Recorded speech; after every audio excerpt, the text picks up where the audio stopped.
Hello guys, welcome to my YouTube channel the study point. Guys, मैं Amit.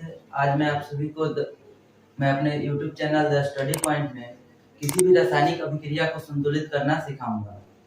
Guys, basically मैं offline ही पढ़ाता हूं, बट ये वीडियो मेरा फर्स्ट है अपने यूट्यूब चैनल पे, यानी द स्टडी पॉइंट में। तो मैं अपने फर्स्ट वीडियो में मैं आप सभी को जो क्लास 10 की पहला चैप्टर है रासायनिक अभिक्रिया तथा समीकरण, उसमें एक मेन टॉपिक है जिसका नाम है किसी भी असंतुलित रासायनिक समीकरण को संतुलित करना। तो आज हम लोग बेसिकली वही सीखेंगे कि कोई भी असंतुलित रासायनिक समीकरण को संतुलित करना, मतलब संतुलित कैसे करते हैं। तो संतुलित रासायनिक समीकरण ये और असंतुलित रासायनिक समीकरण होता क्या है, सबसे पहले मैं इस पर दो शब्द कहूंगा और उसके बाद किसी भी असंतुलित रासायनिक समीकरण को संतुलित करना सीखेंगे। तो संतुलित रासायनिक समीकरण वैसा रासायनिक समीकरण होता है जिसमें अभिकारक तथा प्रतिफल के जो परमाणु द्रव्यमान होता है वो दोनों आपस में समान होता है।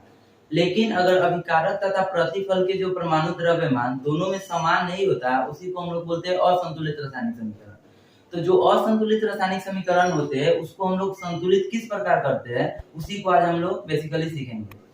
फर्स्ट ऑफ ऑल, उसका किसी भी रासायनिक समीकरण को संतुलित करने के लिए पहला विधि होता है गणितीय विधि। उसी गणितीय विधि से हम लोग किसी भी असंतुलित रासायनिक समीकरण को संतुलित करना सीखेंगे। तो हम लोग जान गए कि संतुलित रासायनिक समीकरण होता क्या है और असंतुलित रासायनिक समीकरण होता क्या है। तो यहाँ पे हम लोग का आज टॉपिक है कि रासायनिक समीकरण को संतुलित करना सीखे। रासायनिक समीकरण को संतुलित करना सीखे। जो हमारा रासायनिक समीकरण दिया रहेगा, असंतुलित दिया रहेगा, उसको हम लोग किस प्रकार से संतुलित करेंगे, वही आज हम लोग अच्छा से सीखेंगे। तो मैं यहाँ आज एकदम छोटा सा क्वेश्चन, एकदम छोटा सा एग्जाम्पल लेकर चलता हूँ। छोटा से ही, अगर छोटा को अगर अच्छा से हम लोग बनाना सीख लेंगे तो उससे हार्ड मिलेगा तो उसको आसानी से बना सकते हैं। सबसे पहले एक एग्जाम्पल लेते हैं, एक रिएक्शन लेते हैं जिसमें जैसे कि मान लेते हैं क्वेश्चन ले रहे हैं यहाँ पे कि मैग्नीशियम को जब ऑक्सीजन के साथ रिएक्शन कराते हैं, यानी Mg को O2 के साथ जब रिएक्शन कराते हैं तो ये बनाता है MgO2 या MgO बनाता है, MgO बनाता है। कहने का मतलब है मैग्नीशियम जब ऑक्सीजन के साथ अभिक्रिया करता है तो क्या बनाता है, MgO बनाता है। तो यह किस प्रकार से यहाँ पे देख रहे हैं कि मैग्नीशियम का अणु 1 है, ऑक्सीजन का अणु 2 है। लेकिन यहाँ पे देख रहे हैं कि मैग्नीशियम का अणु 1 है, मतलब मैग्नीशियम का अणु और यहाँ पे मैग्नीशियम का अणु, दोनों का अणु समान है। बट यहाँ पे देखने को मिल रहा है कि ऑक्सीजन का 2 अणु है, लेकिन प्रतिफल में ऑक्सीजन का 1 अणु है। कहने का मतलब है कि यहाँ पे ऑक्सीजन के दोनों तरफ अणु जो है असमान है, मतलब समान नहीं है। इसी को हम लोग समान किस प्रकार करेंगे, उसी को आज हम बेसिकली सीखेंगे। तो हम शुरू में ही बताया है कि असंतुलित को संतुलित करने के लिए सबसे पहला विधि होता है गणितीय विधि। उसी गणितीय विधि के माध्यम से आज हम लोग सीखेंगे कि किसी भी असंतुलित रासायनिक समीकरण को संतुलित किस प्रकार करते हैं। तो बता दिए कि पहला जो होता है गणितीय विधि होता है। गणितीय विधि से आज हम लोग संतुलित करना सीखेंगे।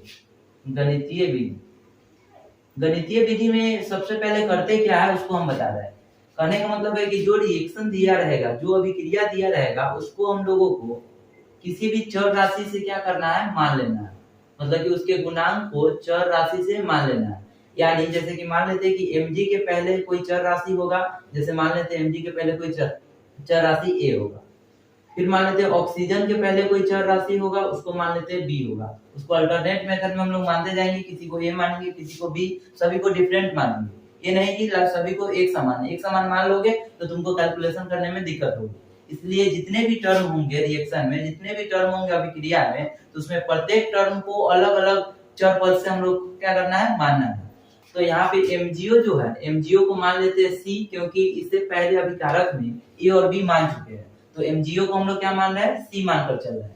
तो इसमें क्या करते हैं कि प्रत्येक एलिमेंट के लिए, मतलब प्रत्येक तत्वों के लिए अलग अलग एक समीकरण तैयार करते हैं और समीकरण तैयार करने के बाद उसका अनुपात निकालते हैं और अनुपात के अकॉर्डिंग ही जो हमारा रिएक्शन दिया हुआ रहता है उस रिएक्शन में गुना किया जाता है।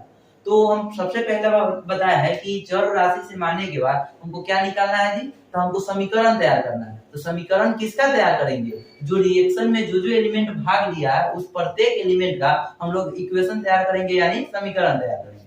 तो सबसे पहले हम लोग यहाँ पे देख रहे हैं कि मैग्नीशियम है। तो यहाँ पे मैग्नीशियम के लिए अगर चलेंगे, मैग्नीशियम के लिए यहाँ पे हेडिंग दे दीजिएगा मैग्नीशियम के लिए। तो मैग्नीशियम के लिए चलते हैं तो यहाँ पे देखेंगे सबसे पहले कि अभिकारक में कितने टर्म में मैग्नीशियम दिया हुआ है। तो फर्स्ट ऑफ ऑल हम लोग देखते हैं कि एरो के इस साइड, मतलब एरो के इस साइड अभिकारक होता है और एरो के जो दाहिने साइड क्या होता है, प्रतिफल होता है। तो अभिकारक में देख रहे हैं कि मैग्नीशियम जो है ए के टर्म में है, बी के टर्म में ऑक्सीजन है, यानी बी के टर्म में मैग्नीशियम नहीं है। तो हम लोग को यहाँ पे मिल रहा है मैग्नीशियम के लिए देख रहा है कि यहाँ ए जो है मैग्नीशियम को रिप्रेजेंट कर रहा है, यानी इसका गुणांक ए है, तो यहाँ पे ए लिख दिए। फिर देख रहे हैं कि एरो के इस साइड में अब मैग्नीशियम नहीं है, तो हम लोग एरो के उस साइड चले जाएंगे। तो एरो के जब उस साइड जाएंगे तो उसके लिए हम लोग यहाँ पे इक्वल का चिन्ह देते हैं, इक्वल का चिन्ह यानी बराबर का चिन्ह दिया जाता है। फिर देखेंगे कि यहाँ भी मैग्नीशियम कितना है, तो यहाँ भी मैग्नीशियम का अणु 1 है। तो देखेंगे कि यहाँ जो मैग्नीशियम का अणु 1 है वो किसके टर्म में है, तो यहाँ पे देख रहे हैं कि सी के टर्म में है। तो सी के टर्म में कितना मैग्नीशियम है, 1 मैग्नीशियम है। तो इसको 1 सी लिख सकते हैं, जहाँ पे ए के हाइट रहता है, छिपा हुआ रहता है, इसलिए ए बराबर क्या लिख सकते हैं, सी लिख सकते हैं, यानी ए इक्वल टू सी लिख सकते हैं। यहाँ पे हमको एक इक्वेशन तैयार हो गया, ए इक्वल टू सी, इसको मान लेते हैं इक्वेशन फर्स्ट। जब मैग्नीशियम का काम हो गया तो उसके बाद हम लोग ऑक्सीजन के लिए आएंगे। यहाँ पे देख रहे हैं कि मैग्नीशियम के बाद ऑक्सीजन है, तो उसी तरह यहाँ पे हेडिंग बना लेंगे, ऑक्सीजन के लिए। ऑक्सीजन के लिए चलेंगे तो ऑक्सीजन में भी वही यहाँ पे ध्यान करना है कि एरो के इस साइड में कितने टर्म में ऑक्सीजन दिया हुआ है। तो यहाँ पे ऑक्सीजन देख रहा है कि इसके बी के टर्म में है, ए के टर्म में केवल मैग्नीशियम है। तो बी के टर्म में कितने ऑक्सीजन है, तो 2 है। ऑक्सीजन के यहाँ पे 2 अणु है, इसलिए यहाँ पे क्या लिखेंगे, 2b लिखेंगे, 2b लिखेंगे यहाँ पे, 2b हो गया। फिर उसके बाद देखेंगे जब एरो का इस साइड का काम हो गया तो फिर एरो के उस साइड को जाने के लिए हम लोग बराबर का चिन्ह देते हैं, बराबर का चिन्ह देते हैं। फिर यहाँ देखेंगे कि ऑक्सीजन के कितने टर्म है, मतलब कि ऑक्सीजन का कितना अणु है किसके टर्म में, तो ऑक्सीजन का एक अणु है सी के टर्म में। तो एक अणु है सी के टर्म में, तो इसको 1 सी लिख सकते हैं, या 1 सी को केवल सी भी लिखा जा सकता है, क्योंकि वहां पे 1 क्या होता है, हाइट होता है, छिपा हुआ होता है। तो यहाँ पे लिख सकते हैं कि 2b is equal to C, 2b is equal to C, क्योंकि यहाँ पे ऑक्सीजन जो है सी के टर्म में केवल एक अणु उसके पास है, इसलिए यहाँ पे डायरेक्ट हम लोग क्या लिख दिए, सी। जब हमको सभी समीकरण मिल जाएगा, सभी समीकरण मिल जाएगा, कहने का मतलब हुआ कि यहाँ पे जितने भी एलिमेंट दिया रहा है सभी एलिमेंट के लिए हम लोग समीकरण तैयार कर लेंगे। तो उसके बाद क्या सोचेंगे कि हमको जितना प्राप्त हुआ है समीकरण सभी को किसी एक टर्म में चेंज कर ले। एक टर्म में चेंज करने का मतलब हुआ कि हम लोग जितना टर्म माने हैं, यानी हम लोग यहाँ पे माने 3 टर्म, एक ए माने, एक बी माने, एक सी माने, तो हम लोग क्या करेंगे कि तीनों को किसी एक टर्म में चेंज कर लेंगे। कहने का सेंस हुआ कि ए में ही चेंज कर ले, या बी में ही चेंज कर ले, या सी में चेंज कर ले। तो अगर ए को ए में चेंज करेंगे तो ये ऑलरेडी ए में चेंज होगा। ए को बी में अगर चेंज करना चाहेंगे तो फिर सी को भी किस में चेंज करना होगा, ए में चेंज करना होगा। तो हम चाहेंगे कि यहाँ पे प्रत्येक टर्म को एक टर्म में बदल देना है। तो प्रत्येक टर्म को एक टर्म में कैसे बदलाएगा, तो यहाँ पे देखेंगे सबसे पहले यहाँ पे हम लोग देख रहे हैं कि समीकरण 1 में जो है ए जो है सी का रूप लिया हुआ है, और समीकरण 2 में जो है बी जो है सी का रूप लिया हुआ है, लेकिन बी का कुछ गुणांक दिया हुआ है। तो हम लोग आसानी से यहाँ पे समझ रहे हैं कि ए यहाँ पे सी में चेंज है और बी भी यहाँ पे सी में चेंज है। तो हमको आसान क्या लग रहा है कि सभी टर्म को किस में चेंज कर देना, सी में चेंज कर देना। तो सी में चेंज करने के लिए यहाँ ए तो ऑलरेडी चेंज हो चुका है समीकरण 1, लेकिन समीकरण 2 में अगर चलेंगे तो यहाँ पे लिख लेंगे कि समीकरण 2 से, यानी समीकरण 2 से जो चल रहा है, समीकरण 2 से, तो समीकरण 2 में क्या दिया हुआ, 2b इज इक्वल टू सी। तो 2b, b का यहाँ पे मान निकालेंगे तो b इज इक्वल टू हो जाएगा 1/2 इंटू सी हो जाएगा, इधर 2 गुना में तो इधर भाग में आ जाएगा। तो यहाँ पे हम लोग को देखने को मिल रहा है कि b भी जो है वो c में चेंज हो चुका है, यानी a तो c में चेंज है, b भी c में चेंज हो गया, c तो ऑलरेडी c में चेंज होगा। तो कहने का मतलब है कि यहाँ पे हम लोग सभी समीकरण को एक टर्म में चेंज कर चुके हैं। तो जब एक टर्म में चेंज हो जाएगा, सब समीकरण एक टर्म में चेंज हो जाएगा, तो उसके बाद हम लोग सभी का अनुपात निकालेंगे। अनुपात करने का मतलब होगा कि जितने टर्म माने हैं वो सभी का गुणांक निकालेंगे। तो यहाँ पे देखेंगे अनुपात के लिए, यहाँ पे लिखेंगे इसलिए अनुपात। तो अनुपात क्या हो जाएगा, अनुपात कितने टर्म है, 3 टर्म है, एक ए, एक बी और एक सी। तो यहाँ पे क्या कर लेंगे अनुपात के लिए, ए अनुपात बी अनुपात सी, मतलब ए अनुपात बी अनुपात सी, तीनों का गुणांक को देखेंगे। तो यहाँ ए जो है सी के टर्म में है, कितने गुणांक रख रहा है, एक गुणांक रख रहा है, क्योंकि सी के पीछे कितना है, एक है, उसका गुणांक 1 है, इसलिए ए की जगह पे कितना दे देंगे, 1 दे देंगे। और यहाँ पे अनुपात है तो अनुपात देंगे। और उसके बाद क्या करेंगे कि b जो है, b का टर्म देखेंगे कि b में c का गुणांक कितना है। तो b में देख रहे हैं कि b में c का गुणांक है 1/2, इसके जगह पे 1/2 लिख दीजिए, 1/2। और जिसको जिसमें चेंज करेंगे, यानी a को c में चेंज किए है, b को c में चेंज किए, कहने का मतलब सभी को c में चेंज किए, इसलिए c का गुणांक 1 होगा। मतलब कि जब प्रत्येक समीकरण में किसी एक टर्म में चेंज कर लेते हैं तो जिस टर्म में चेंज करते हैं उसका गुणांक कितना मानकर चलेंगे, 1 मानकर चलेंगे। इसलिए यहाँ पे c का गुणांक कितना होगा, 1 होगा। इसलिए यहाँ पे हम लिख सकते हैं कि c का गुणांक 1 होगा। तो यहाँ पे हमको देखने को मिल रहा है कि अनुपात हमको मिल गया है। देखिए इधर लिख रहा है 1:2 अनुपात 1। कहने का मतलब हुआ कि अगर मान लेते हैं किसी इक्वेशन में हम लोग इतना से गुना करते हैं तो उसका जो गुणनफल जो आएगा वो गुणनफल किसमें आएगा, फ्रैक्शन में आएगा। हम लोग फ्रैक्शन में इसको नहीं रहने देंगे, एक सिंपल संख्या में ला देंगे, एक सरल संख्या में ला देंगे। तो सरल संख्या में लाने के लिए इसको क्या करना होगा, इसमें 2 से मल्टीप्लाई करना होगा। अगर इसमें 2 से गुना कर देंगे तो 2 2 कट जाएगा, और 1 में 2 से गुना करेंगे तो ये 2 हो जाएगा, और 1 में 2 से गुना करेंगे तो 2 हो जाएगा, यानी सरल संख्या में आ जाएगा। तो क्या लिखेंगे यहाँ पे कि इसमें 2 से गुना करने पर, 2 से गुना करने पर, तो 2 से गुना कीजिएगा तो क्या हो जाएगा 1/2 अनुपात 1/2 अनुपात 1/2।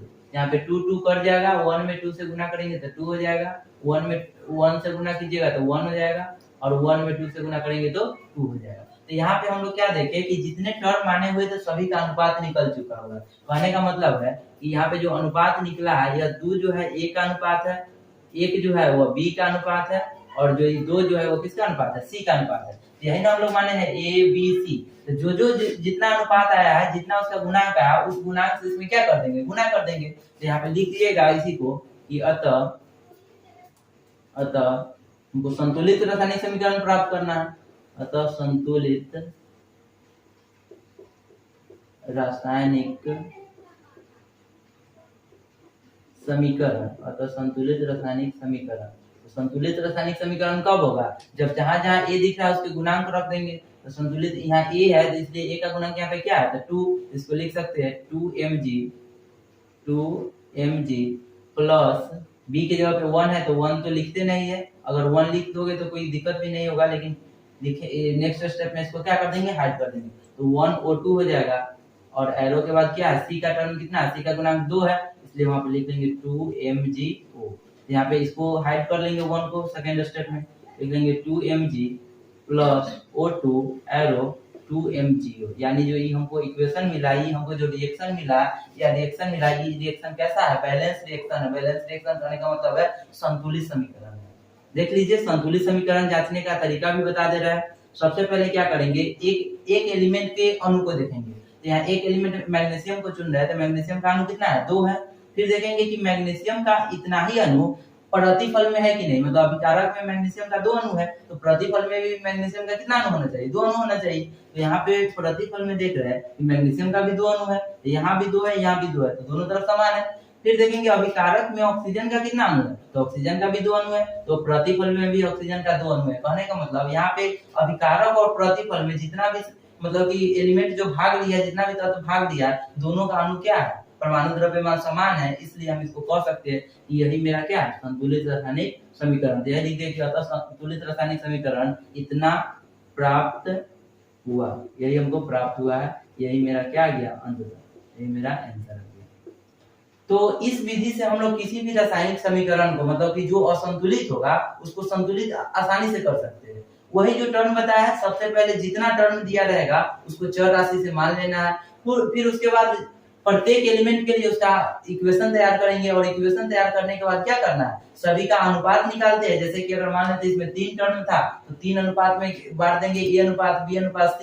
अगर 4 टर्म रहता तो a अनुपात b अनुपात c अनुपात d हो जाता, लेकिन यहाँ पे 3 ही टर्म था, इसलिए हम लोग a अनुपात b अनुपात c ही रखे। तो ऐसा अगर कोई सवाल मिलता है, ये तो एकदम सिंपल सवाल बताया है हमें यहाँ पे, आप इससे भी अगर कोई हार्ड क्वेश्चन आएगा तो उसको भी आसानी से बना सकते हो। बशर्ते आप लोगों को क्या करना है कि जितना हम शुरू से स्टेप बताया, आप लोग इस वीडियो को रिव्यू करो और उसको अच्छा से देखो और समझो। जहां दिक्कत हो रहा है आप कमेंट करके हमको बताओ, उसको हम फिर से रिपीट करेंगे, चाहेंगे और अच्छा से अच्छा बता पाए। हो सकता है कि अभी जो बताया अगर बाय द वे नहीं समझ में आया तो आप लोग कमेंट करके बताओ, और नेक्स्ट वीडियो में इससे भी और बेहतर बनाऊंगा। इसके लिए मैं आप सभी को धन्यवाद देना चाहता हूं मेरे वीडियो को देखने के लिए। अगर मेरा वीडियो आप लोगों को अच्छा लगता है तो इसको लाइक करें, शेयर करें और कमेंट करें। इसके लिए धन्यवाद।